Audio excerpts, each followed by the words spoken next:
Hey guys, welcome to another video. And this is Samsung Galaxy S7 Edge. This is the flagship device from Samsung for last year, and this is my primary phone which I have been using as my daily driver since last 1 year. In this video we will review this phone and we'll see how this phone is performing after 1 year. Everyone says that once the device is old, especially Samsung devices, then that phone lags and slows down. So is it true? We will find it in this video. Starting with the build quality of this device, this phone is having great excellent build quality with metal and glass and having the curved screen. So in build quality department, this phone is one of the best looking smartphone till date. But the sides are so curved and thin that it's not that comfortable to hold the device, and you always feel like you will drop the device. As the phone is having that glass back and curved screen, so this phone feels little bit slippery, so I put a skin on it to prevent it from dropping, and I will suggest you to put a skin or case to just protect the device.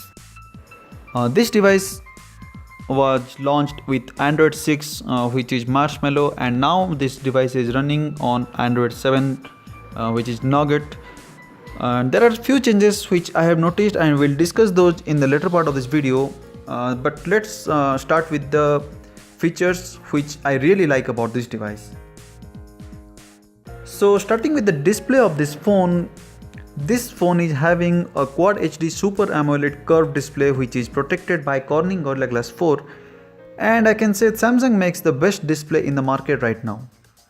The display is sharp, bright, saturated and looks awesome. Though it has the Gorilla Glass 4 protection on it, but the display can easily be scratched. So I will recommend you to put a screen protector on your display to protect it from getting scratched. And one thing I really want to mention in this video, that it's very hard to get a proper screen protection for your device which is having a curved screen.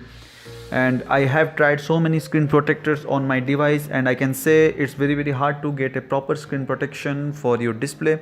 So find a good screen protector to prevent it from getting scratched.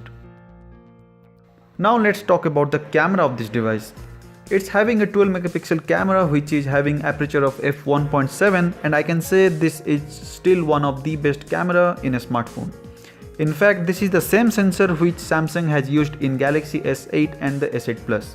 These pictures are taken with the Galaxy S7 Edge and it looks great. Samsung always does some post-processing with the photos by adding some saturation and contrast to it, which looks a little bit artificial, but the photos looks great and I don't have any complaint on that. And you are getting the Pro mode with the manual controls, but I use the auto mode most of the time to capture the photos, which is pretty good in this smartphone camera. Now coming to the front facing camera, which is again a 5 megapixel camera with f1.7 aperture.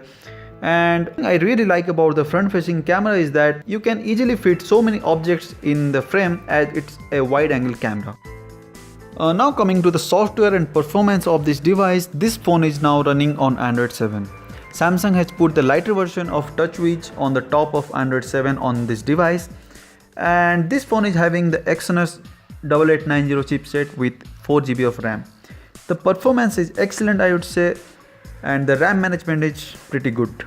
It can easily handle all the tasks, all the heavy games or all the heavy applications, and you are getting also some features like dual screen multitasking, where you can run two applications at the same time on the device, which is pretty good. If we'll compare iOS to Android, then in Android you are getting this multitasking or the multi-screen option, which is not there in iOS.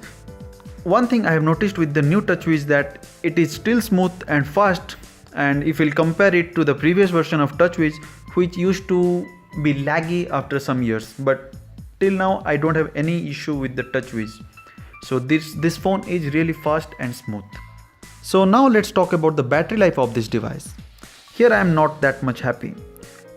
While it was running on Android 6, I used to get a good battery life with a screen on time of 3.5 hours to 4 hours. But after upgrading to the Android 7, the battery life has been reduced drastically. I had to charge the device twice a day, So I used to get a screen on time of 3 hours, and I have to charge the device in the evening again. So this thing I really concerned about this Android 7 operating system, as the battery life of this Galaxy S7 or the S7 Edge has been reduced. So now coming to the conclusion of this video, and what do I feel about this device after using it for almost 1 year. In my opinion, this phone is still one of the best phone in the market, and if I'll compare this phone with its successor, the Galaxy S8 and S8 Plus, then I don't see any major improvements there. So if you are using Galaxy S7 Edge and thinking to upgrade to Galaxy S8 and S8 Plus, then my suggestion would be don't upgrade it to right now. Just wait for the next Galaxy to come, that is the Galaxy S9, or you may consider Galaxy Note 8 if you are comfortable with the big screen. So that's it for this video, guys. Hope you like this video, and if you do, then give it a thumbs up and share with your friends. And for this kind of videos, please subscribe to my channel. So thanks for watching, guys, and we'll catch you in the next one.